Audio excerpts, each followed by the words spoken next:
যমজ ভাই হ্যাল ও বিল তাদের বাবার পুরনো অ্যাটিক ঘরে একটি রহস্যময় খেলনার বাদর খুঁজে পায়, যা চাবি ঘোরালেই ড্রাম বাজায়। কিন্তু খেলাটি চালু হলে আশেপাশে ভয়ঙ্কর ও অদ্ভুত মৃত্যুর ঘটনা ঘটতে থাকে, যেটা বুঝতে পেরে তারা প্রচন্ড ভয় পেয়ে যায় এবং সেই অভিশপ্ত বাদরটিকে একটা কুয়োর মধ্যে ফেলে দিয়ে আসে, যেখানে 25 বছর পর খেলনাটি আবারও ফিরে আসে এবং নতুন করে তার মরণ খেলায় মেতে ওঠে।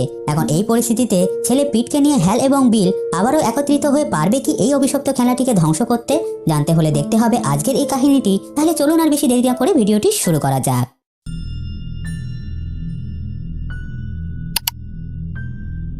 তো মুভিটি শুরু হয় আমাদেরকে একটা পন শপকে দেখিয়ে, যেখানে আমরা এক ব্যক্তিকে একটা খেলনা বাদরকে সঙ্গে নিয়ে আসতে দেখি, যে কোনো একটা বিষয় খুবই আতঙ্কিত ছিল। তাছাড়া তার ড্রেস রক্তে ভরে গিয়েছিল, যেটা দেখে শপের ওনার তাকে বিষয়টা জিজ্ঞাসা করলে লোকটা জানায় এই রক্তটা তার না, যেটা বলার পর সে শপের ওনারকে জানায় আসলে সে এখানে তার একটা জিনিস বিক্রি করতে এসেছে, যেটাতে শপের ওনার তাকে একটা লেখা দেখিয়ে জানায় বাচ্চাদের খেলনা ফেরত হয় না। যেটা দেখে সেই লোকটা জানায় এটা কোনো খেলনা নয়, তাই তুমি ভুলেও এটাকে খেলনা বলো না, আসলে আমি নিজেও জানি না এটা কি জিনিস। এখন কথাটা শুনে শপ ওনার বাদরটাকে কিনতে রাজি হয় না, যে জানায় খেলনাটা খারাপ কারণ বাদরের ড্রামস্টিকটা উপরের দিকে উঠে আছে। কথাটা শুনে লোকটা জানায় তোমার কপাল ভালো যে বাঁদরটার হাত উপরের দিকে উঠে আছে, কারণ যদি এটা একবার বেজে ওঠে তাহলে সাথে সাথে আমরা শেষ হয়ে যাব। এখন কথাটা শুনে শপের ওনার বিষয়টাকে সিরিয়াসলি নেয় না, ফলে মুহূর্তের মধ্যে বাঁদরের ড্রামটা বেজে ওঠে, যেটা দেখে লোকটা প্রচন্ড ভয় পেয়ে যায়। আর ঠিক তখনই একটা ইঁদুর এসে শপের মধ্যে থাকা একটা দড়ি কেটে দেয়, যার সাথে সাথে একটা কুড়ুল পড়ে একটা তীর সোজা শপ ওনারের পেটে ঢুকে যায়, যেটার পর বাঁদরটার ড্রামটা আবারও একবার বাজালে সেই তীরটা বাইরে বার হয়ে শপ ওনারের পেটের নাড়ি ভুড়িও বেরিয়ে এসে সে সেখানেই শেষ হয়ে যায়। ঘটনাটির পর আমরা লোকটাকে একটা ফায়ার গান দিয়ে সেই বাদরের খেলনাটাকে জ্বালিয়ে দিতে দেখি, যার দৌড় আমরা লোকটার কথার মাধ্যমে জানতে পারি আসলে লোকটার নাম ক্যাপ্টেন শেলবন, যে বলে আমি আমার সন্তানদের জন্য এই ভয়ঙ্কর জিনিসটা রেখে যাচ্ছি। এরপর দৃশ্য পরিবর্তন হয়ে আমাদেরকে 1999 সালের ঘটনাকে দেখানো হয়, যেখানে আমরা যমজ ভাই হ্যাল ও বিলকে দেখতে পাই, যারা তাদের মা লুইসের সঙ্গেই থাকে। এখানে আমরা এটাও জানতে পারি হ্যাল ও বিল আর কেউ নয় ক্যাপ্টেন শেলবনেরই ছেলে, যে কিনা নিজের জন্য সিগারেটের প্যাকেট আনতে গিয়ে আর ফেরেনি, তাই লুইসের ধারণা সে অন্য কোনো মহিলার সঙ্গে পালিয়েছে। কিন্তু আসল ঘটনাটা যে কি সেটা তো আমরা মুভিটির শুরুতেই দেখেছি। এখন বিল ও হ্যাল সমবয়সী হওয়া সত্ত্বেও বিল যেহেতু হ্যালের থেকে 3 মিনিটের বড় ছিল, তাই সে নিজেকে হ্যালের বড় ভাই বলে দাবি করত এবং হ্যালের উপর সবসময় দাদাগিরি ফলাতো, যেটা হ্যালের মোটেও পছন্দ ছিল না। আর যেহেতু তাদের মা লুইস প্রায় সময় কাজে ব্যস্ত থাকতো, তার জন্য তাদের দুজনকে বাড়িতে সবসময় একাই থাকতে হতো। ফলে এমনই একদিন বাড়িতে তারা দুই ভাই যখন তাদের বাবার ক্লজেটটা চেক করছিল, তখনই হ্যাল তার মধ্যে একটা বড় নীল বাক্সকে লক্ষ্য করে, যেটাকে ওপেন করলে হ্যাল তার মধ্যে একটা ড্রাম বাজানো বাদরের খেলনাকে দেখতে পায়, যেটা সেই বাদরটা ছিল যেটাকে আমরা মুভিটির শুরুতে দেখেছিলাম। এখন বিল হ্যালের থেকে বাদরটা ছিনিয়ে নিলে হ্যাল বাক্সটাকে ভালো করে চেক করলে সে একটা লেখা দেখতে পায়, যেটা হলো চাবি ঘোরাও তারপর দেখো কি ঘটে। যেটা জানার পর বিল যখন বাদরটার চাবি ঘোরায়, তখনই আমরা বাদরটার দাঁত বার হয়ে একটা হাত উপরে উঠে যেতে দেখি, যেটার পর সেটা বন্ধ হয়ে গেলে বিল সেটাকে খারাপ বলে হ্যালকে ফেরত দিয়ে সেখান থেকে চলে যায়। এরপর পরের দিন সকালে আমরা তাদের দুই ভাইকে তাদের বেবি সিটার অ্যানির সঙ্গে ঘুরতে বার হতে দেখি, যেখানে গাড়িতে বসার সময় হ্যাল সেই বাদরটাকে আগে থেকে গাড়ির মধ্যে দেখে, যেটাতে সে একটু অবাক তো হয়, কিন্তু তারপরও সে বিষয়টাকে বেশি গুরুত্ব না দিয়ে বেরিয়ে পড়ে। এখন সন্ধ্যায় তারা একটা লাইভ রেস্তোরাঁয় ডিনার করতে যায়, যেখানে শেফ তাদের সামনেই তাদের খাবার তৈরি করছিল, যেখানে সবকিছু ঠিকঠাকই চলছিল।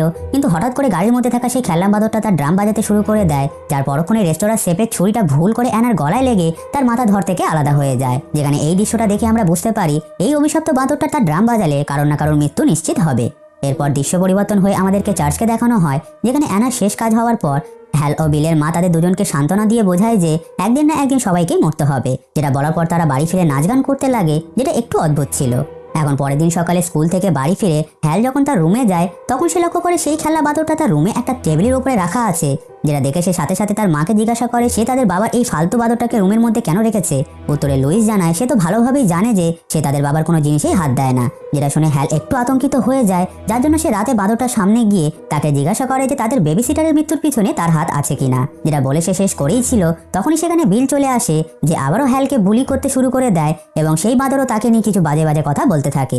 এরপর পরের দিন সকালে হ্যাল স্কুলে গেলে তার ক্লাসের কিছু মেয়েরা তাকেও সেই বাঁদরটাকে নিয়ে বুলি করতে শুরু করে দেয়, কারণ স্কুলে বিল হ্যালও সেই বাঁদরটাকে নিয়ে কিছু বাজে কথা রটিয়ে দিয়েছিল। এখন হ্যাল বাড়ি ফিরলে তার মা তাকে খাবার কথা জিজ্ঞাসা করে, যেটাতে হ্যাল তাকে উল্টোপাল্টা বলে নিজের রুমে চলে যায়, যেখানে সে সেই বাঁদরটাকে দেখতে পেয়ে রাগের মাথায় তার ভাই বিলের মৃত্যু কামনা করে তাতে চাবি ঘুরিয়ে দেয়। ফলে যেমনটা ঘটে, প্রথমে তো বাঁদরটা নিজের দাঁত বার করে একটা হাত উপরে উঠিয়ে রাখে, পরে বিল বাড়ি ফিরলে বাঁদরটার সঙ্গে সঙ্গে তার ড্রাম বাজাতে শুরু করে দেয়। যেখানে বিল যখন তার মাকে খুঁজতে খুঁজতে কিচেন রুমে চলে যায়, তখন সে লক্ষ্য করে তাদের মায়ের চোখ কান নাক দিয়ে রক্ত বার হচ্ছে, যেখানে বাঁদরটি তার ড্রাম বাজানো বন্ধ করলে সাথে সাথে তাদের মাও সেখানেই শেষ হয়ে যায়। এরপর দৃশ্য পরিবর্তন হয়ে আমাদের চার্চের সিন দেখানো হয়, যেখানে আমরা জানতে পারি ডক্টরদের কথা অনুযায়ী তাদের মায়ের এক ধরনের রেয়ার ব্রেন হ্যামারেজ হয়েছে, যেটা 4.5 কোটি মানুষের মধ্যে একজনেরই হয়। কিন্তু এখানে হ্যালের কথার দ্বারা আমরা বুঝতে পারি সেই একমাত্র বুঝতে পেরেছিল আসলে কি ঘটেছে। ব্যাপারটা ঠিক এমন যে বাঁদরটার চাবি ঘোরালে সে তার একটা হাত উপরে উঠিয়ে রাখে, তারপর সে তার ইচ্ছা মতো মানুষ নির্বাচন করে ড্রাম বাজাতে শুরু করে দেয়, যার দরুন সেই ব্যক্তি কোনো না কোনো দুর্ঘটনার দ্বারা শেষ হয়ে যায়। তাছাড়া এখানে গুরুত্বপূর্ণ বিষয় হলো বাঁদরটি কারোর অর্ডার শোনে না, তাই হ্যাল স্পষ্টত বুঝে গিয়েছিল যে তাদের মায়ের মৃত্যু কোথাও না কোথাও তার জন্যই হয়েছে। তাই হ্যাল আর এক মুহূর্ত সময় নষ্ট না করে সেই বাঁদরের খেলাটাকে একটা চপার দিয়ে টুকরো টুকরো করে দেয়। এখন তাদের দুই ভাইকে দেখাশোনা করার মতো যেহেতু আর কেউ ছিল না, তাই তাদের আঙ্কেল চিব ও আন্টি ইডা তাদের দুজনকে নিজেদের বাড়ি নিয়ে চলে যায়। যেখানে পৌঁছে রাতে খাওয়া দাওয়া করার পর তারা দুজন যখন তাদের রুমে বসেছিল, তখনই হঠাৎ করে বিল তাদের রুমের মধ্যে সেই অভিশপ্ত বাঁদরের খেলাটাকে লক্ষ্য করে, যেটা থেকে সে হ্যালকে জিজ্ঞাসা করে সে এটাকে কেন এখানে সঙ্গে নিয়ে এসেছে। উত্তরে হ্যাল জানায় সে তো এটাকে তাদের বাড়িতে চপার দিয়ে টুকরো টুকরো করে ফেলে রেখে এসেছিল, যেটাতে বিল তার কথা বিশ্বাস না করলে হ্যাল বলে বিশ্বাস করো এই বাঁদরটা অভিশপ্ত, এটা মানুষ খুন করে। যেটা শুনে বিল বলে তোমার কি মনে হয় আমাদের বেবি সিটার অ্যানিকেও এই বাঁদরটাই শেষ করেছে? উত্তরে হ্যাল জানায় হতেও পারে, তার সঠিক জানা নেই। তাই বিল বলে তাহলে আবার বাঁদরটা চাবি ঘুরিয়ে দেখা যাক আমাদের পরিচিত কোনো ব্যক্তি শেষ হয়ে যায় কিনা। কথাটা শুনে হ্যাল রাজি না হলে বিল তাকে জোর করে রাজি করিয়ে নেয়, যেটার পর তারা পুনরায় বাঁদরটির চাবি ঘুরিয়ে দিলে পরের দিন সকালে তাদের আঙ্কেল চিপ ক্যাম্পিং করতে গিয়ে অনেকগুলো ঘোড়ার পায়ের তলায় চাপা পড়ে ভয়ঙ্করভাবে শেষ হয়ে যায়। তাই অবশেষে তারা বুঝে যায় যে এই বাঁদরটা অভিশপ্ত, আর এটাকে ধ্বংস করা যেহেতু সম্ভব নয়, তার জন্য তারা সেটাকে সেই বড় নীল বাক্সের মধ্যে বন্ধ করে এটাকে চেন দিয়ে লক করে দিয়ে তাদের আঙ্কেলের বাড়ি থেকে অনেক দূরে একটা গভীর কুয়োর মধ্যে ফেলে দিয়ে আসে। এরপর দৃশ্য পরিবর্তন হয়ে কাহিনীটি 25 বছর পরে গিয়ে শিফট হয়, যেখানে আমরা আন্টি ইডাকে দেখতে পাই যে এখন বাড়িতে একাই থাকে। ফলে রাতে যখন সে ঘুমিয়েছিল তখন হঠাৎ করে আমরা সেই অভিশপ্ত বাঁদরের ড্রাম বাজানোর আওয়াজ শুনতে পাই, যেটা ইডাও শুনতে পেয়ে যখন একটা গান হাতে নিয়ে বিষয়টা কি চেক করতে যায়, তখনই সে সিঁড়ি দিয়ে নামতে গেলে সিঁড়ি ভেঙে নিচে পড়ে গিয়ে অনেকগুলো হুক তার মুখে ঢুকে গিয়ে সে সেখানেই আহত হয়ে যায়। তাই সে যখন তার মুখের হুকগুলোকে ওয়াশরুমে গিয়ে বার করছিল, তখনই সে কিচেন থেকে গ্যাস লিক হবার গন্ধ পায়, যেটাতে সে যখন কিচেন রুমে ওভেন বন্ধ আছে কিনা চেক করতে যায়, তখনই কোনোভাবে স্পার্কিং হয়ে ইডার মুখে আগুন লেগে যায়, যেটাতে সে নিজের প্রাণ বাঁচাতে যখন বাড়ির বাইরে যাওয়ার চেষ্টা করে, তখনই বাড়ির বাইরে থাকা একটা তীক্ষ্ণ বোর্ডে তার মাথা ঢুকে গিয়ে সে সেখানেই ভয়ঙ্করভাবে শেষ হয়ে যায়। ঘটনাটির পর আমাদেরকে হ্যালকে দেখানো হয় যে এখন বড় হয়ে গিয়েছিল এবং সে একটা সুপার মার্কেটে কাজ করত।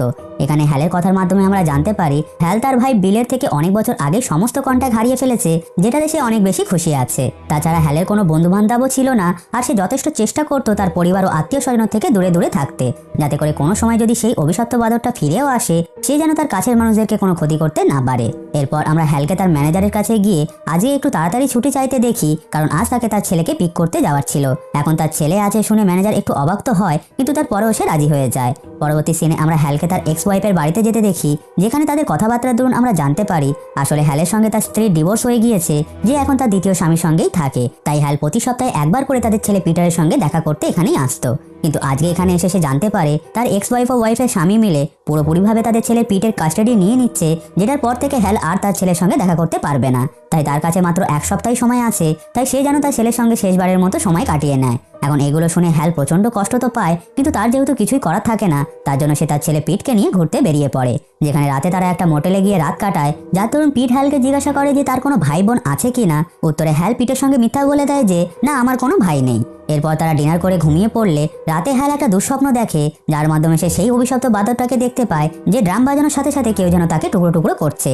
ফলে ভয় পেয়ে হ্যালের ঘুম ভেঙে গেলে তখনই তার কাছে তার ভাই বিলের কল আসে, যে তাকে বলে সেই অভিশপ্ত বাঁদরটা আবার ফিরে এসে তাদের পিছনে পড়ে গিয়েছে, কারণ অলরেডি আন্টি ইডার একটা অ্যাক্সিডেন্টে ভয়ঙ্করভাবে মৃত্যু হয়ে গিয়েছে। তাই সে যেন আন্টি ইডার বাড়িতে গিয়ে চেক করে আসে সেই অভিশপ্ত বাঁদরটা সেখানেই আছে কিনা। কথাটা শুনে হ্যাল বলে তুমি ভালো করেই জানো সেটা কুয়োর মধ্যে পড়ে আছে, যেটাতে বিল জানে তুমিও এটা ভালোভাবেই জানো যে সেই বাঁদরটা নিজেকে টেলিপোর্ট করতে পারে। কথাটা শুনে হ্যাল একটু চিন্তায় তো পড়ে যায়, যে সেখানে যেতে রাজি না হলে তাদের দুজনের মধ্যে কথা কাটাকাটি শুরু হয়ে যায়, যার কিছুক্ষণ পরে বিল কল কেটে দিলে সাথে সাথে মোটেলের সুইমিং পুলের কাছে থাকা একটা এয়ার কন্ডিশনারে শর্ট সার্কিট হয়ে সেটা তার ছিঁড়ে পুলের জলের উপরে পড়লে মুহূর্তের মধ্যে পুলের জল বডি হয়ে যায়, যেখানে ঠিক তখনই একটা মেয়ে পুলের মধ্যে ঝাঁপ দিলে সঙ্গে সঙ্গে তার দেহ ব্লাস্ট হয়ে গিয়ে ছিন্ন বিচ্ছিন্ন হয়ে যায়।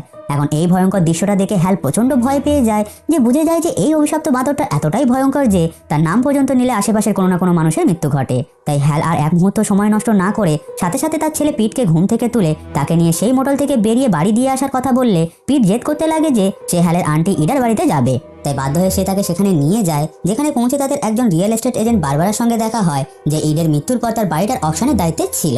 তাই হ্যাল বারবারাকে জিজ্ঞাসা করে তারা বাড়িটাকে ক্লিনিং করানোর সময় কোনো বাঁদরের খেলনাকে পেয়েছে কিনা। উত্তরে বারবারা বলে আমার সঠিক জানা নেই, চাইলে তুমি নিজে আমার সঙ্গে গিয়ে সেখানে চেক করে নিতে পারো। যেটাতে হ্যাল রাজি হয়ে তার সঙ্গে বাড়ির ভিতরে গিয়ে জানতে পারে বিগত কয়েকদিন ধরে এখানে মানুষ ভয়ঙ্করভাবে কিছু অ্যাক্সিডেন্টে মারা যাচ্ছে, যেটাতে হ্যাল পুরো শকড হয়ে যায়। এরপর বারবারা তাকে বাড়ির স্টোর রুম দেখাতে নিয়ে গিয়ে যখন স্টোর রুমের দরজা ওপেন করে তখন কোনোভাবে সেখানে থাকা একটা শর্টগান ফায়ার হয়ে গিয়ে বারবারা সেখানেই ভয়ঙ্করভাবে শেষ হয়ে যায়। ঘটনাটির পর সেখানে পুলিশ চলে আসে, যারা হ্যালকে আপাতত শহর ছেড়ে কোথাও যেতে মানা করে।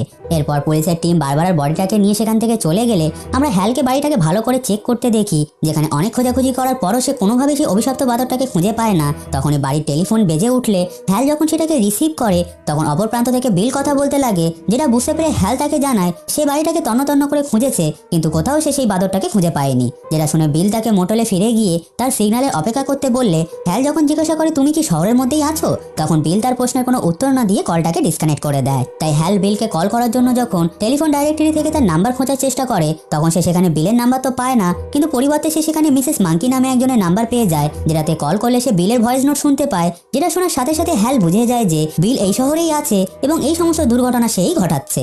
তখনই দৃশ্য পরিবর্তন হয়ে আমাদেরকে বিলকে দেখানো হয়, যেখানে শকিং বিষয় হলো বিলের কাছে সেই অভিশপ্ত বাদরটা আছে, যেখানে তার কথার মাধ্যমে আমরা জানতে পারি সেই দিন সেই খেলনা বাদরটাকে কুয়োর মধ্যে ফেলে আসার পর বিল হঠাৎ করে রিয়েলাইজ করেছিল যে তার ভাই হ্যালি বাদরটার চাবি ঘুরিয়ে তার মা ও বেবি সিটার অ্যানিকে শেষ করেছিল।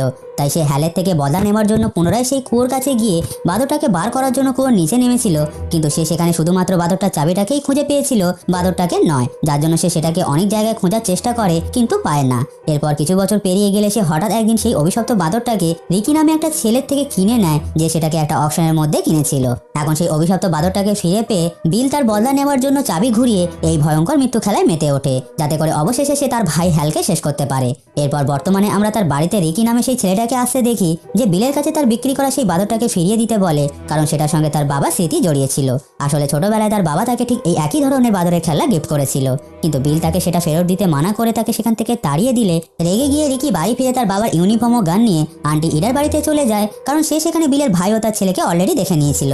এখন বাড়িতে ঢুকে রিকি তাদের দুজনকে গান পয়েন্টে বন্দি করে নেয়, যেটার পর সে তাদের দুজনকে বিলের বাড়িতে নিয়ে গিয়ে পিটকে বাধ্য করে যাতে সে বাড়ির ভিতরে ঢুকে সেই বাদরের খেলনাটাকে তার কাছে নিয়ে আসে। তাই বাধ্য হয়ে পিট বাদরটাকে আনতে রাজি হয়ে গেলে হ্যাল তাকে ওয়ার্ন করে দেয় যে সে যেন কোনো মতেই বাদরটা চাবি না ঘোরায়। এরপর পিট কোনোভাবে বিলের বাড়িতে এন্টার করে লক্ষ্য করে বাড়ির চারিদিকে ট্র্যাপ বেছানো আছে, যেগুলো থেকে নিজেকে বাঁচিয়ে পিট কোনোভাবে বিলের কাছে পৌঁছে যায়, যাকে দেখে বিল তার কাছে সেই অভিশপ্ত বাদরটা দিয়ে তার চাবি ঘোরাতে বলে, যেখানে সারপ্রাইজিংলি পিট বিলের কথায় রাজি হয়ে বাদরটার চাবি ঘুরিয়ে দেয়, যার সাথে সাথে বাদরটা তার ড্রাম বাজাতে শুরু করলে বাইরে রিকির হাত দিয়ে ভুল করে গান ফায়ার হয়ে যায়, যেটা গিয়ে একটা মৌমাছি চাকে গিয়ে লাগে, যার ফলে গাড়ির উইন্ডশিল্ডের হোল দিয়ে অনেকগুলো মৌমাছি রিকের মুখে ঢুকে তাকে ভয়ঙ্করভাবে সেখানেই শেষ করে দেয়।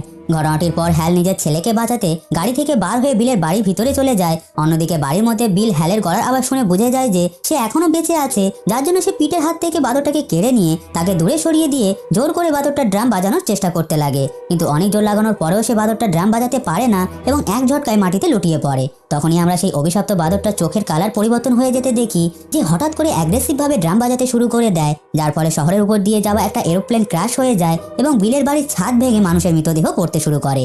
এখন এই সমস্ত ভয়ঙ্কর দৃশ্য দেখে বিল প্রচন্ড ভয় পেয়ে যায়, যে কিছু করতো ঠিক তখনই সেখানে হ্যাল তার ছেলে পিটকে নিয়ে চলে আসে, যে বিলের কাছে গিয়ে তাকে জিজ্ঞাসা করে সে এই সমস্ত কাজ কেন করেছে। উত্তরে বিল তাকে তার বদলা নেবার ঘটনাটা জানালে হ্যাল তাকে বুঝিয়ে বলে যে ঘটনাটা কিভাবে ঘটেছিল, তাছাড়া তাদের মায়ের প্রতি যতটা ভালোবাসা তার আছে ততটা হ্যালেরও আছে।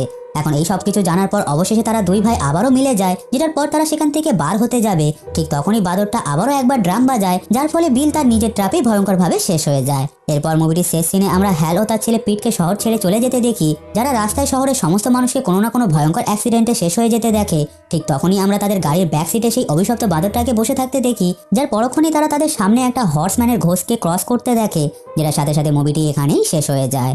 তো বন্ধুরা, এটাই ছিল দ্য মাঙ্কি 2025 মুভির ফুল এক্সপ্লেনেশন। আশা করছি এই ভিডিওটা আপনাদের ভালো লেগেছে। যদি মুভিটার স্টোরি নিয়ে আপনাদের এখনো কোনো কনফিউশন বা প্রশ্ন থাকে তাহলে নির্দ্বিধায় কমেন্ট করে জানাতে ভুলবেন না। আমি যত দ্রুত সম্ভব চেষ্টা করব আপনাদের সমস্ত প্রশ্নের উত্তর দেওয়ার। তাছাড়া মুভিটার মধ্যে যেহেতু আমাদেরকে এটা বলা হয়নি যে এই অভিশপ্ত বাদরটা অভিশপ্ত হলো কিভাবে বা এই বাদরটা ক্যাপ্টেন সিলবন কোথায় থেকে পেয়েছিল, যেহেতু এই সমস্ত প্রশ্নের কোনো উত্তর আমাদেরকে মুভিটার মধ্যে দেখানো হয়নি, তাই আমার ধারণা এই মুভিটির সেকেন্ড পার্ট অবশ্যই আসতে পারে, যেখানে আমরা এই অভিশপ্ত মাঙ্কিটির অরিজিন জানতে পারবো। তো বন্ধুরা, আজকে ভিডিওতে এই পর্যন্তই। ভিডিওটি আপনাদের ভালো লেগে থাকলে ভিডিওটিকে লাইক করুন, বেশি বেশি করে শেয়ার করে বন্ধুদেরকেও ভিডিওটা দেখার সুযোগ করে দিন। সঙ্গে প্রতি সপ্তাহে এমনই ভিডিও পেতে চ্যানেলটিকে সাবস্ক্রাইব করে পাশে থাকা বেল আইকনটিকেও প্রেস করে দিন। তাহলে আমি আবারও আসবো এমনই কিছু মুভি এক্সপ্লেনেশন নিয়ে। Till then keep watching.